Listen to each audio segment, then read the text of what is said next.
So our next presenter is Ken Donnelly. Ken's the president of Beyond Attitude Consulting, Canadian-owned firm with clients across Canada and around the world. Ken has been working with government and non-governmental organizations to foster positive individual behaviors for more than 2 decades, primarily in the areas of environment, health, and occupational health and safety. He has more than 20 years' experience in community engagement and strategic planning. Ken Donnelly.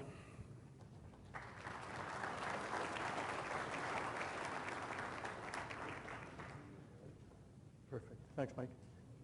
Thank you, Mike. Hey, there's a picture of me right here. Thanks. It's a pleasure to be here. It's an honor to be here. I've learned a lot today from the previous speakers. Delia, I still have to figure out, though. I have to change my whole... I thought I knew a lot about nutrition, and apparently I didn't, so I need to make some big changes. But some of the things that I'm going to be talking about today can apply to some of the things that have been said before me by people like Delia, because I'm going to be talking about behavior change. But before I do, I'd just like you to bear with me for a second. I just ask you to put up your hand if you believe that giving blood is a good thing to do, that blood donation is a good thing to do. You support blood donation? Okay, virtually everybody. Why? Can you tell me a reason why?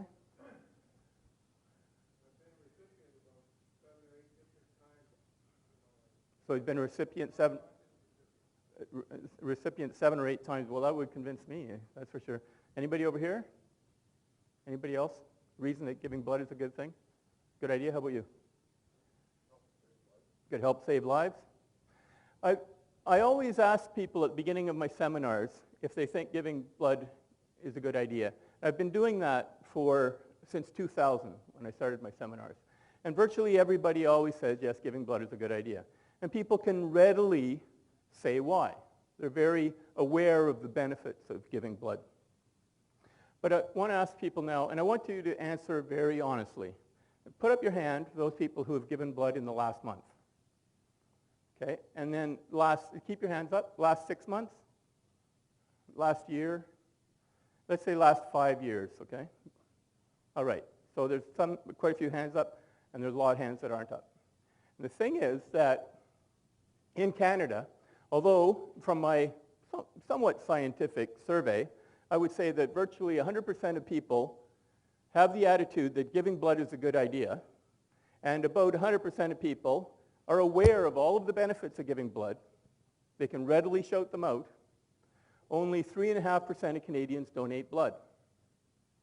And it's about the same in the United States, and it's about the same in the UK, and it's about the same in Trinidad. And those are countries that I've spoken in, so I've looked it up in those countries. Now, only about half of Canadians can give blood. So, but still, only 3.5% of Canadians are giving blood when 50% can. All right? Even though they believe it's a good thing. And this is what I'm going to talk about today. And I'm going to give you some tips on how to bridge the gap between attitude and awareness and behavior. Because we can't make the assumption that just because somebody thinks something is the right thing to do and they know all the reasons why they should do it, that they'll actually do it. Because there's all kinds of examples of that not happening. So this is titled Doctors Washing Hands. It's not just doctors, but medical professionals. Now, doctors and medical professionals, nurses and others, they go to school for a long, long, long time, and they learn all about the importance of washing their hands and communicable diseases and all of those things. They probably know more about it than any of us here. So I would say that out of medical professionals, 100% of them, I think it's fair to say, would have the attitude that it's really important when you're going from one patient to another to wash your hands. And they would be aware of all the reasons. They'd know that there's communicable diseases, all of these things. They might have gotten some fluid on their hands when they were examining one patient, and they can't transfer that to another patient. So they're very aware of that. So let's just say there's 100% awareness. But a study where the researchers watched in several medical facilities What the doctors and nurses and other medical practitioners were doing, were they complying with the hand washing protocols that had been established? 12%. 12%. So you know what's worse? That study was done in Victoria. And it was only released about 4 years ago. And if you Google hand washing protocol compliance in Canada, you'll find that this is a problem right across the country. I'm from Nova Scotia. In Sydney, a whole bunch of people died at the hospital there about 3 years ago, and it was because they had one of those terrible communicable viruses, and it was passed because the doctors and nurses were not washing their hands and following the protocols between going from one person to another, one patient to another. So we can't assume that if we tell somebody that it's important that they're going to adopt a safety behavior and tell them all the reasons why, we cannot assume that it's going to be done. So I'm going to talk to you about that, because we should know better, right? But we do things like this. All right, so I'm going to talk to you about attitude and awareness, and I'm going to talk to you about tools. It's using behavioral psychology in order to bridge the gap between attitude and awareness and behavior. And those tools are research and small questions, developing commitment strategies, using prompts to remind people, and establishing social norms. And a shout out to the guy with the Green Bay Packers gear on. All right. We should all have, we can always be proud to wear your Green Bay Packers gear. Research. Why do only 3.5% of Canadians give blood? Why is that? We have to find out. Why don't lobster fishermen, where I live, it's a big issue. Lobster fishermen, we lose them every year. They don't wear life jackets. So they're out in the boats and they fall over into the cold Atlantic, and we lose them. Why don't doctors wash their hands? There's all kinds of different examples. My point to you is that you have to do research. You can't just make assumptions. If you're trying to figure out why people aren't acting safely in the forest, you can't just make assumptions. Now, sometimes as supervisors or safety officers or the people who are supposed to be in charge, there's a bit of ego here, and we think we should know. We ought to know. So we project our knowledge on somebody else. But until you ask people why they're doing these behaviors, or why they're not performing the behaviors you want them to, you really don't know. And I have done research all across Canada on different behaviors. I've done it in the UK, internationally, and I learned a long time ago not to make assumptions. And I ask you not to make those assumptions when you're trying to make sure that you get behavior change.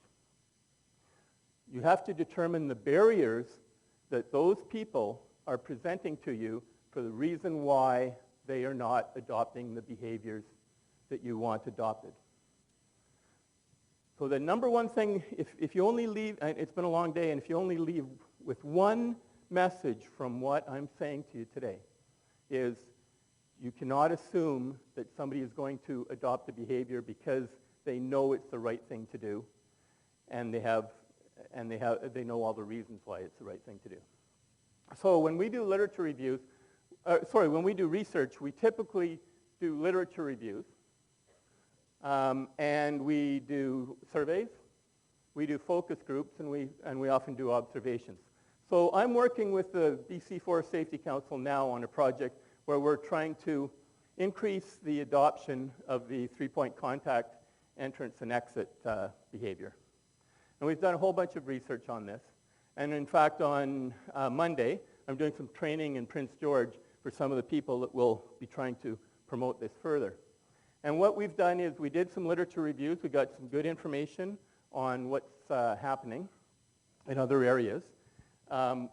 We did some surveying, and some of you may have participated in that survey. Actually, it was an online survey that we did early this year, and it checked to see if people were doing it, if they thought, first of all, we asked them if they knew what three-point contact was. I'm glad to say virtually everybody said yes. Then we asked them to tell us what it was, and virtually everybody was correct, which is fantastic, because I've worked on a lot of different issues, and sometimes when you ask those questions, they just don't know. They just don't understand it. But everybody understands it. And then we asked people if they were doing it, and we asked them if their coworkers did it. Most people said, yes, I do it most of the time, but my coworkers don't seem to all the time. We see that kind of thing. It's a research technique. We also put a camera up somewhere. I won't tell you where. But we put a camera up, and we videotaped for 8 hours on 2 separate days, and we watched people getting in and out of vehicles. And then we reviewed the tape, just like on Monday Night Football. And we checked to see if they were doing it properly.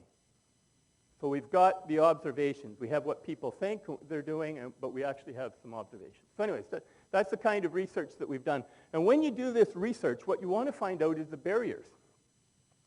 So what we determined from what people said in the survey and what we observed when we videotaped is that drivers seem to be in a hurry quite often.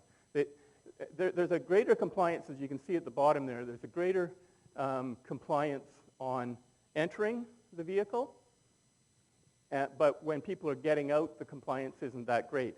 I don't know if that's partly because you have to, it's difficult sometimes to haul yourself up there and you might need 3 points of contact to get up there, where gravity helps you on the way down. But we found that people seem to be in a hurry. We asked people why others wouldn't necessarily use 3-point contact, and they felt it was because people thought they just weren't going to get hurt. Some people thought they don't think it is important, and many people said they just forget. Pull in to get gas or something, or pull into a weigh scale, whatever you might be doing, and you open the door and jump out and not really think about it. So those are some of the barriers that we found that prevented people from doing it. So the next thing you do when you're working on this behavior change model is to remove the barriers. Sometimes you get systemic barriers. For instance, with recycling, I've worked a lot on waste management programs. It's hard to get people to recycle if there's no recycling program available, or if the recycling depot is 10 miles away, and that sort of thing. Sometimes there's systemic barriers that somebody else has to step in and fix the barriers. But on the ones that we've seen for 3-point contact, for the most part, it is barriers that can be removed by the individual. So we remove barriers. The way we do that, and by the way, this is all, this technique is community-based social marketing, and you can look up community-based social marketing, this application of behavioral psychology to behavior change. And what we do is we go out in the field in pilot projects and we talk to people. So let's just say we go to a gas station where big rigs are being fueled up, and we stop and we talk to the drivers. And a driver jumps out and we walk up and say, we just noticed that you seem to be in a hurry or something. You didn't use 3-point contact. Can you tell me why? And usually the person will throw up a barrier. So, well, I'm in a hurry. Oh, are you really in that much of a hurry? It would probably take a couple seconds, and you could be safer. And we just remove those barriers. We just slowly remove the barriers. Give them little reminders. I'm going to talk about reminders in a second. Give them little reminders that remind them of the behavior that they're supposed to do.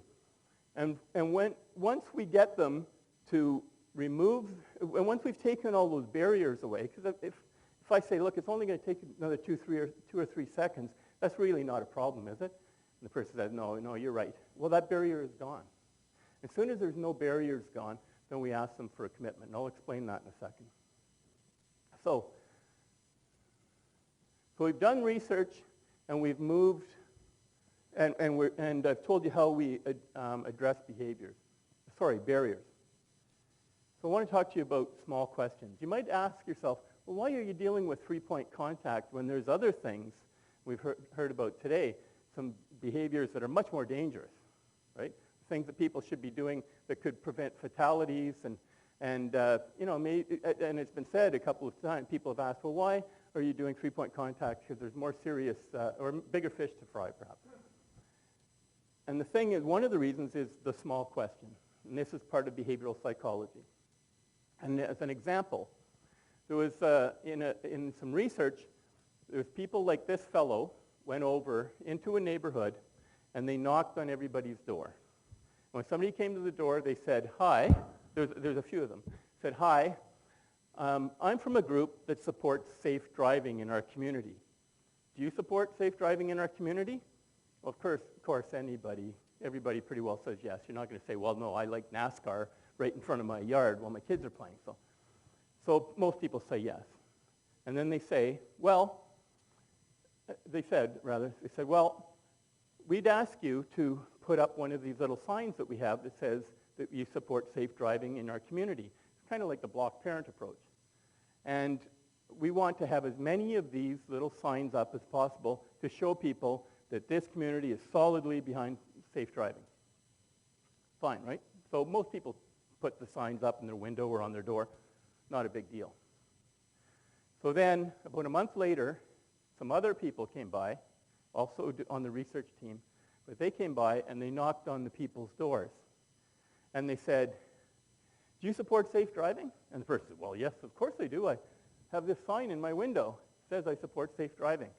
The person said, that's fantastic. We would like to erect a full-sized, city-sized billboard on your front lawn that says that we support safe driving. And it looks like this. And they showed him a picture like this and said, this is what your house will look like. And you barely see the corner of it, right? And they said, can we do this? Can we put this on your front lawn? So when you do this kind of research, you have to have a control group too. So there was another group of people, about 250 people, and they didn't go and ask the small question. They didn't ask them to put the little sign up. They just went to the house and said, do you believe in safe driving? They said, yes. Well, can we put a billboard on your lawn? So there's two groups. Believe it or not, the second group, the one that was not asked first, 2% actually said, yes, you can put the billboard on my front lawn. So, but the people that were asked the small question first, or as I call it, the gateway behavior, wait for it here, those people, 76% of them said, yes, you can put the billboard on my lawn. And that's the difference between the small question being asked first or not being asked. So I call them gateway behaviors. You can just imagine when the spouse gets home and says, if somebody came to the door and asked if we could have a billboard on our front lawn. So there were no billboards put up. They went around and explained to people after that was part of research. But this is an important thing. So if we can get people to adopt some of these smaller behaviors, it's a psychological phenomenon that people feel, they see themselves differently. Sorry about that. They see themselves differently. And so they see themselves as people who will perform that behavior, and they do it. So they find it very difficult later on not to. All right. The second thing is commitment. Now, behavioral psychology tells us that people want to be seen to be consistent with what they say to others. It's very important in our society. If I say that I'm going to do something and then I don't do it, you all are going to look really badly upon me because I've said one thing and I haven't done another. So that's a very important principle in behavioral psychology. So if we can get people to agree that they're a recycler, or that they compost, or they donate blood, or they don't idle their vehicles, these are all projects I've worked on, we can get them to change their self-perception, then we know that the behavior will follow. So we seek to get commitment from people on these behaviors. So I'll just give you another example, a research example. In this research, there's a fellow, he's at a beach, and he has with him a blanket, a radio, and a cigarette. And he'd walk along the beach, and he'd find somebody who was relaxing on the beach, and then near them, but not too near them so that it was weird or anything, but near them, he would spread out the blanket, put his radio down, and using the cigarette just as a prop, walk over to the person and say, do you have a light? Just to have a reason to interact. And whether the person said yes or no, he would say, okay, I'm just going to go over to this building. Would you mind watching my radio? And he would go and walk behind where the washrooms were. And a few minutes later, somebody that was doing the research with him would come along, walk along, stop, grab the radio and run. And the question was to see how many people would take some sort of action, either yell or run after the person or whatever. Now, again, you have to have a control group. So in this research, he would do for a whole bunch of other people, he would do the same thing. He'd put the blanket down, put the radio down, walk over to the person, do you have a light? And whether the person said yes or no, he wouldn't ask them if they'd watch the radio. He'd just walk over behind the building. So the only difference between the two groups is one was asked, will you watch the radio? And the other wasn't. So what happened? Well, for those people who were not asked, about 1 in 5, 20% of those people either yelled or chased after the person and said, hey, that's not your radio. But for those people that gave a commitment to watch the radio, 19 out of 20, 95%, took action. The only difference being they had made a commitment to take that action or to watch the radio. So, when I travel a lot and I'm in airports a lot, I used to always, if I had to go to the washroom, I used to always take all my bags, all my carry-on stuff and everything, and go in the washroom with it, afraid either that somebody would steal it up or the RCMP would come and blow it up or something. But now I just go to somebody nearby and I say, would you watch my stuff? And I say it in a loud enough voice that everybody around can hear, so that that person has made a commitment not to me, but also to the other people, because that's much, much stronger. Much stronger. And that's a scientific fact. It's much stronger. I'll explain that in a second. So, and then I can go to the washroom and come back and everything's still there. So the thing is, we get people to make commitments, and what we do, we know for a fact that a verbal commitment has a certain strength. A written commitment is much stronger, and a public commitment is stronger still. So when we do interventions, what we do is, as I said before, we ask people, we talk to people, and then we remove the barriers, like saying, well, are you really in that much of a hurry? And well, here's a sticker that would help you remember if, in order to perform the behavior.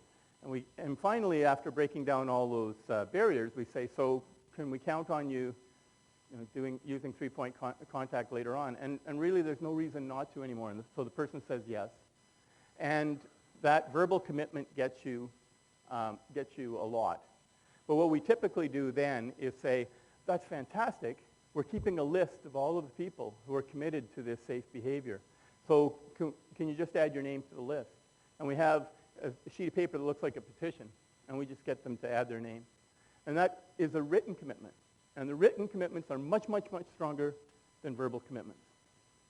And then what we typically do, and what we may do in this one, for instance, is we might try and get a sticker on the vehicle.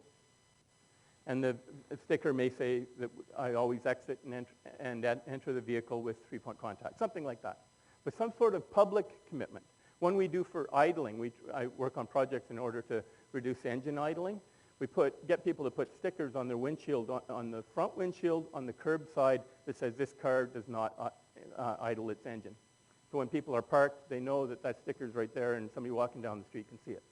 Right? So public commitments are much, much, much stronger than the written commitments, which are stronger still than verbal commitments. The next thing is prompts. You have to remind people. And prompts, we forget lots of different things. We forget to pick up our dry cleaning. We forget to pick up milk and bread. There's a fellow on Quinpool Street, which is Quinpool Avenue, which is a pretty busy thoroughfare in Halifax. There's a guy that has a gas station there, and he has one of those portable signs that you can change the letters on, and he always puts funny things on there. And every so often it's, your wife called, don't forget to pick up the milk, the bread, the dry cleaning, and all of that, because men are horrible at remembering these things, and it's a sort of a public service announcement for all of us men.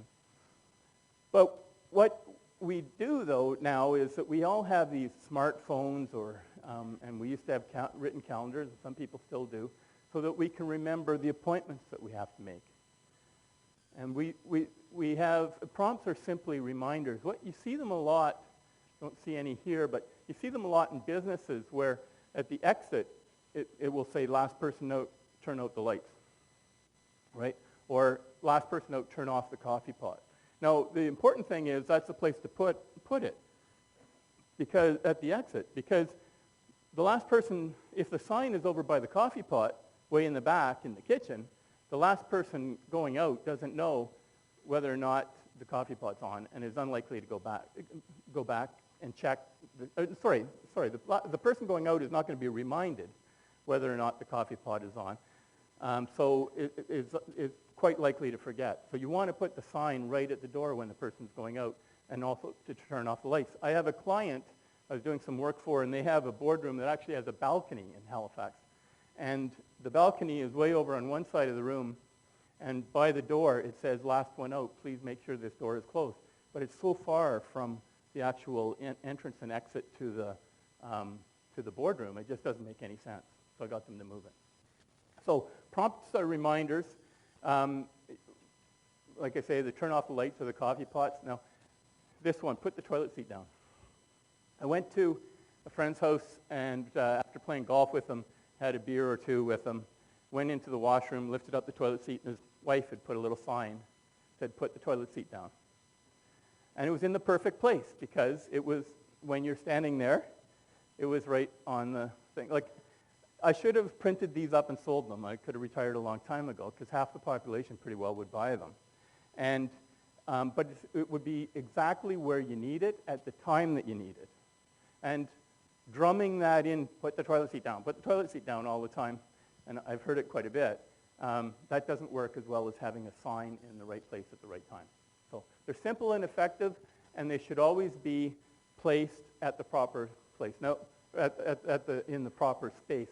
This one this is on Jasper Street in Edmonton, and we've all seen the advertising campaigns on radio and television that say, call before you dig.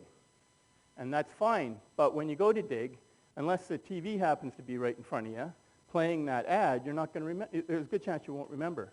But there are power lines right here, so ATCO put up a sign and said, call us before you dig, because they're right here. That makes sense. So those are prompts and reminders. They're very, very simple. Most people that work in communications, when I get to this part, they'll say, yeah, well, I do prompts. And we do reminders, we do stickers, we do magnets, we do all of these things. Yes, most people have done it. But it's very important to recognize how to do it properly. For recycling, for instance, it doesn't make any sense to have the material out in the garage or in a drawer or something. So usually those kinds of materials are designed to be stuck to a fridge or put somewhere else in the kitchen where most of the recycling is done. So if somebody is looking at a piece of plastic and says, can I recycle this or not? They can just open a drawer or look on the kitchen door and say, oh yeah, the information's right there. If it's on a website, they're not going to go look for it. If it's on a brochure that was mailed to them a long time ago or they picked up somewhere when some good-meaning person handed it to them, they've got to go search for the brochure. Unlikely. The plastic bottle is going to go in the garbage. So you need to have it in the right place at the right time. All right, but once you get these things in place, and for three-point contact, let's just say that then where we are is we've got people to agree to three-point contact, and let's just say we have a little sticker on the side of on the outside of the vehicle that just shows a little diagram of what the three-point contact was as you're getting in, and maybe a little sticker on the window, the driver's window at the bottom that just shows the same thing for getting out. It's a little reminder, and we're good to go. What we want to establish when we do behavior change is to establish social norms, because social norms are very, very powerful. Who remembers this? This is an age. It gives you an idea of your age. Put up your hand if you remember having one of these in your living room when you were growing up. Yeah. So that's a pedestal ashtray, right? People of my vintage remember that every household had a pedestal ashtray. It was part of the furniture. You had a TV and a pedestal ashtray, right? And a washroom. No, we didn't all have washrooms, but we had a pedestal ashtray.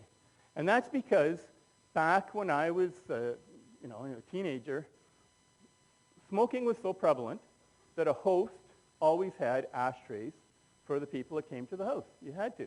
And I remember when I was a kid reading in Reader's Digest, that when there's a party, the man's job should be to go around and empty the ashtrays all the time so that they'd have clean ashtrays, because guests, can you imagine having to put the ashes out in a dirty ashtray? So everybody, and people would walk into somebody's house, and if they wanted to smoke, they smoked. And they used the ashtray. That was the way it was there. Well, now, people don't smoke in other people's homes. And there was a transition time when people asked if it was okay. Do you mind if I smoke? So we went from a social norm in my lifetime, in the last, say, 30 years, we went from a social norm where it was absolutely fine to smoke in somebody else's house, and that person was not to object to you smoking in your house. And we've gone the other way, where nobody, most places, unless in the household they are smokers, that nobody would light up a cigarette in somebody else's home, go outside and do it instead. So that social norm has changed completely. Recycling. Over the same time period, hardly anybody recycled back 30 years ago, 25 years ago. And now recycling is everywhere. And people find it difficult if they've got a bottle of water or a bottle of pop and they've just finished it, and they're out in a public place or they're in a mall or whatever, and they wonder, where do I put it? Because they don't want to be putting it in the garbage. So they're looking for a place where they can recycle it, because that's the social norm. Kids, I do a lot of waste management work. I talk to kids. They can't imagine that at one time those things went in the garbage. Just can't fathom it. So the social norm has changed. Elevators. Woe behold the person who gets in an elevator and turns around and looks at the other people. You don't do that. You all stand forward, right, and face the door, and either look at the floor or look at the numbers. Make sure you don't make eye contact with somebody else. Now, when I've done my workshops in the UK, I found out that this is not an issue in the UK. So I'd mentioned this, and they'd say, what? And in the UK, they're fine, absolutely fine with turning around. Everybody can face whatever way they want. But here, we all turn and we face the right elevator way. I was talking to somebody earlier, when I took my chainsaw course when I was 18, most of that safety equipment wasn't part of it. You know, I learned a lot of important things, how to try and stop kickbacks from happening, but it wasn't to wear all that safety equipment, not at all. So things have changed. We have social norms change, and they're really important. Now, the men in the audience will understand this. There is a certain social norm, some etiquette, around urinals. So I noticed there's 3 urinals in the washroom out there. Actually, there's some more in the back. But when you walk in, and just to the left, there's 3 urinals. If you are the first person to go in, there are 2 urinals which it's okay to choose, and 1 you absolutely shall not choose. You don't choose the middle one, because then you're going to be too close to the next person that comes in. So if we call them 1, 2, 3 left to right, 1 is okay, 3 is okay, and you're a jerk if you pick 2. So. Right? I was in the washroom, actually, earlier at lunch. I picked 1, and another guy came in, and I wondered what was going to happen, and he sort of looked around a bit, and then he went right to 3. So this is the etiquette.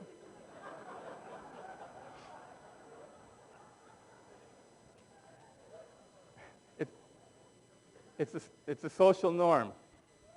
The other thing is, and I wish I'd remember it, in the summer, don't use urinals when you've got your flip-flops on, but anyways. All right, so some more research. Who's here has been in a focus group before? So in focus groups, typically what happens is you have a facilitator, and then you have about 8 people in a focus group, and those 8 people, the facilitator asks questions, and they record the answers, right?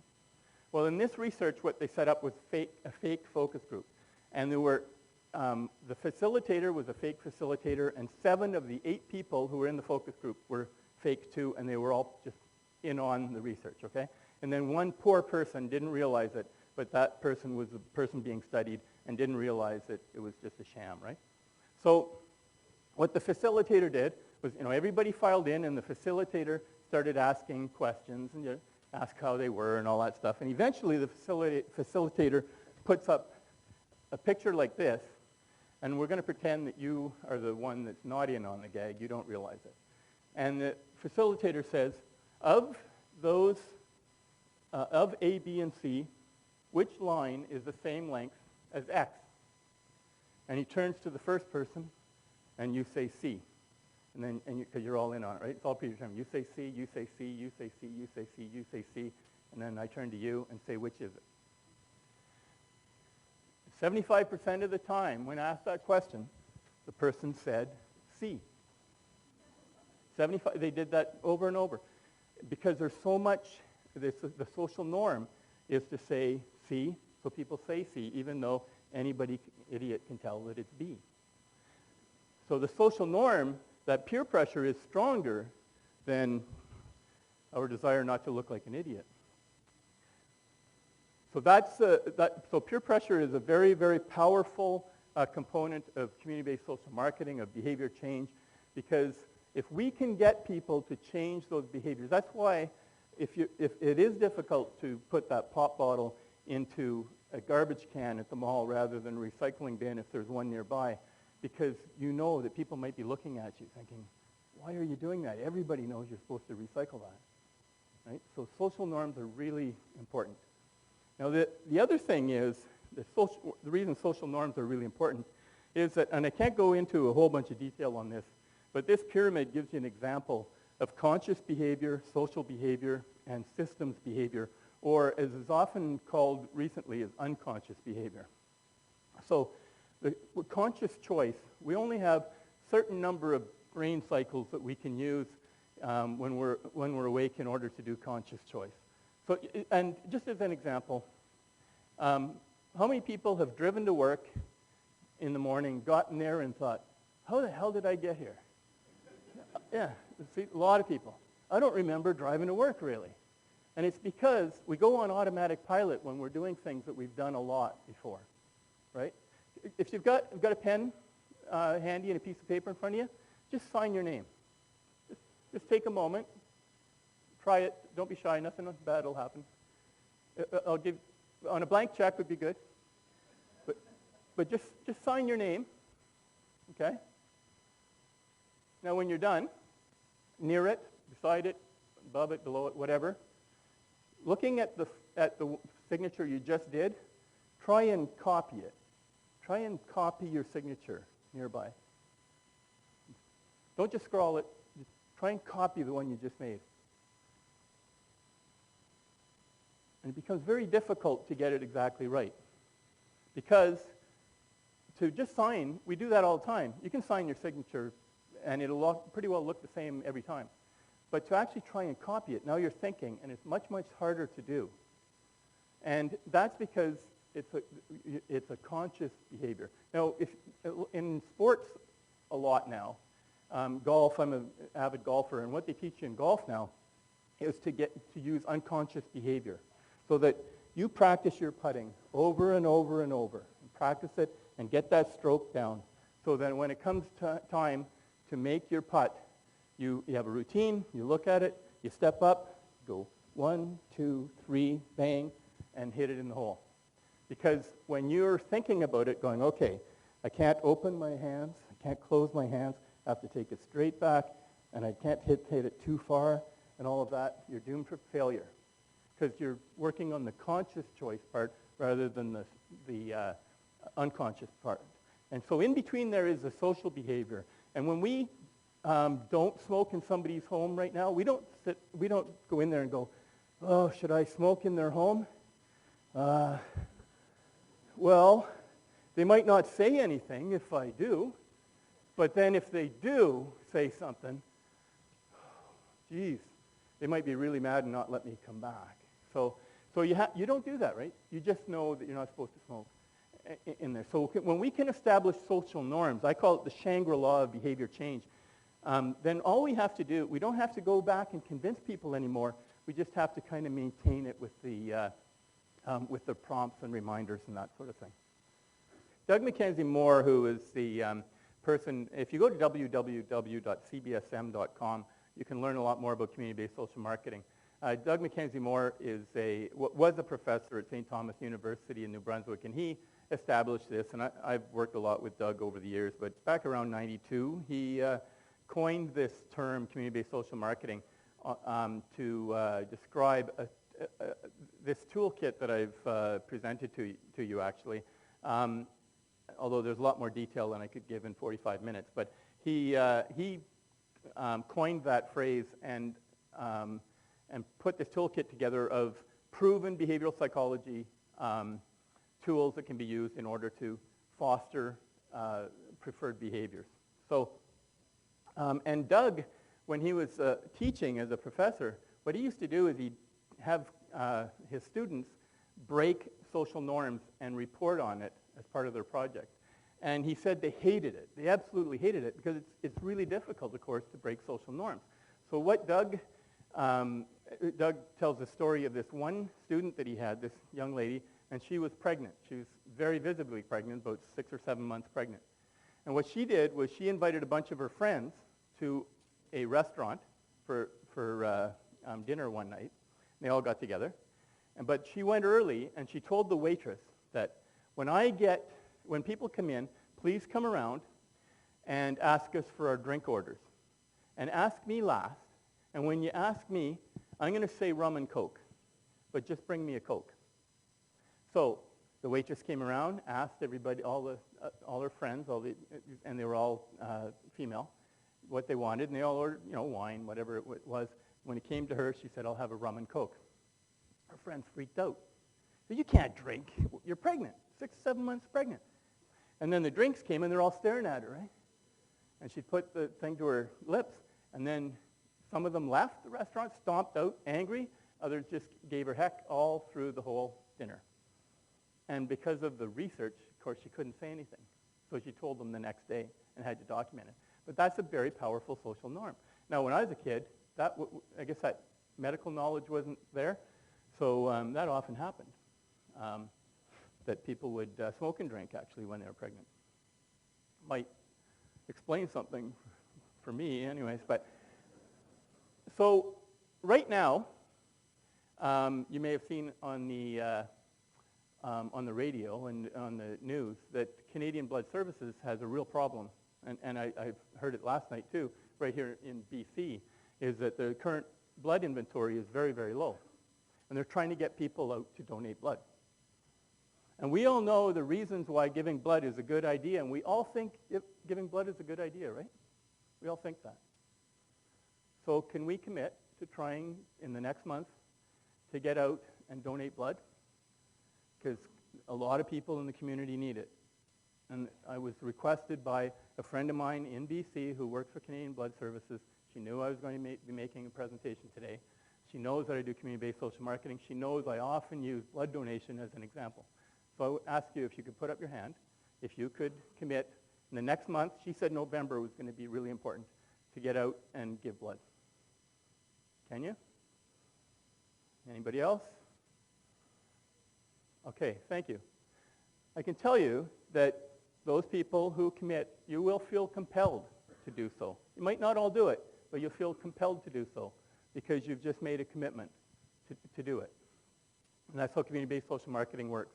So I've talked to you about research and small questions, commitments, strategies, prompts, social norms. I just want you also to think that some of these things that I've talked about today would apply directly to what Delia was speaking about, what David was speaking about earlier, and what other speakers were talking about. When it's behavior related, if you want to get your kids to brush their teeth before they go to bed, and use community-based social marketing techniques to foster the behaviors that you want to see. There's my contact information is there. I don't know if these presentations are going to be made available. I think they are they? Yeah, on the website or whatever. So if anybody has any questions, feel free to contact me. I'd be happy to answer any questions you might have. And if there's time, I'd be happy to now, Mike, if there is. For a question. If there's any questions, I mean, I know it's 3:30. Okay. Canada Blood Services, 1-800-2-DONATE. It might be 1-888-2-DONATE, but Canada Blood Services. 1-800-2-DONATE, I think it is. Anybody else?